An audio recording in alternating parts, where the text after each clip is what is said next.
recently saw all your pictures from Bhutan. What are the things you tried there and would recommend our viewers to eat when they go to Bhutan? Very similar but also different from Indian food. So I don't think Indians are going to struggle in Bhutan. Okay. Because it's familiar, but it's still very different. I forget the name of it, but they have this dish, almost like a national dish, I think, if I'm not mistaken, which is basically chilies and cheese. Okay. And it's like mashed together, and it's like an achar equivalent. They eat it with rice. I found that really yummy and fascinating. Yeah, try that. তো ইমাদাচ্ছি বানানোর জন্য এখানে হচ্ছে সবুজ লঙ্কা কাটা হচ্ছে।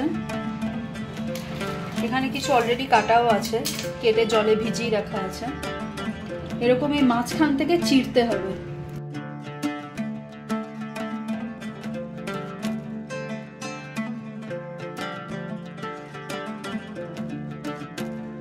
আর পকোড়ার লঙ্কাও আমি একটা নিয়েছি। এটা আপনারা এরকম নিতেও পারেন, নাও নিতে পারেন, শুধু এরকম সরু সরু রান্নার লঙ্কা দিয়েও কাজ চালাতে পারেন। হচ্ছে একটা টমেটো, কিছু রসুন আর একটু আদা। রসুনটাকে ছোট ছোট করে কুচি করে নেব। এখানে আদাটাকেও ছোট ছোট করে কুচি করে নিচ্ছি।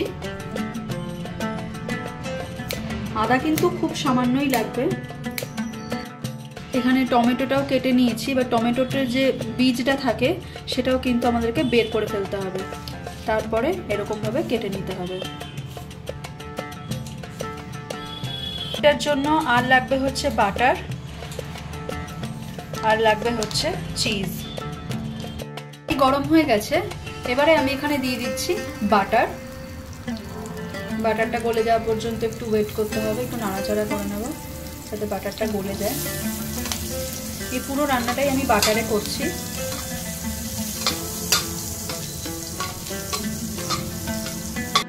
বাটারটা সম্পূর্ণরূপে গলে গেছে। এবারে কেটে রাখা লঙ্কাগুলো আমি এর মধ্যে দিয়ে দিচ্ছি, একটু বাটারের সাথে আর কি ভেজে নেওয়ার জন্য। আপনারা দেখতেই পাচ্ছেন যে লঙ্কা থেকে যতটা সম্ভব দানা আমি বার করে দিয়েছি। দিয়ে দিচ্ছি রসুন কুচি এবং আদা কুচি। সবকিছু একসঙ্গে একটু বাটারে ভেজে নেব। এগুলো একটু হালকা হালকা ভাজা হয়ে গেলে উপর থেকে আমি টমেটো কুচি দিয়ে দিচ্ছি, সেটাও ভেজে নিতে হবে।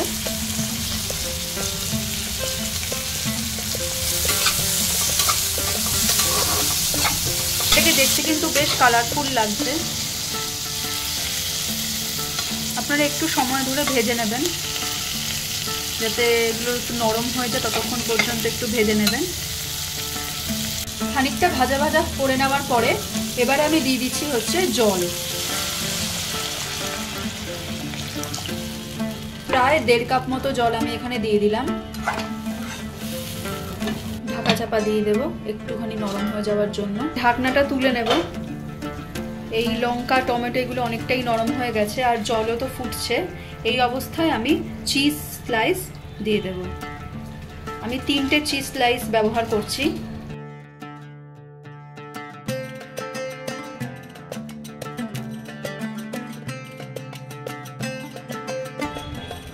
চিজটা অনেকটাই গলে গেছে। এই অবস্থায় আমি দিয়ে দেব হচ্ছে গোলমরিচের গুঁড়ো।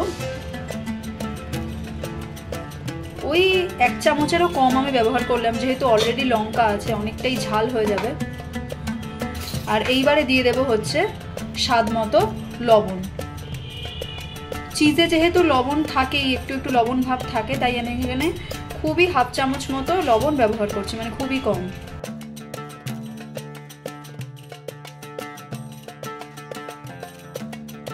রেসিপিটা কিন্তু ইন্টারনেটে ভীষণ ভাইরাল। দীপিকা পাড়ুকোন বলার পরেই এই ইমাদাচ্ছি রেসিপিটা কিন্তু অনেক ভাইরাল হয়েছে।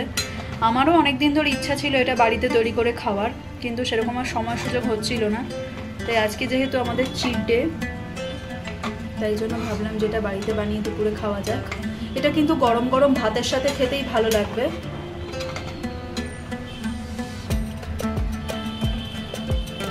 এই রান্নাটা কিন্তু একটু ঝাল ঝাল, মানে একটু স্পাইসি টাইপের। তাই ছোট বাচ্চাদের দিলে কিন্তু ওদের একটু ঝাল লাগতে পারে, কারণ এমনিতেই লঙ্কা আছে, তারপর গোলমরিচের গুঁড়ো পড়েছে।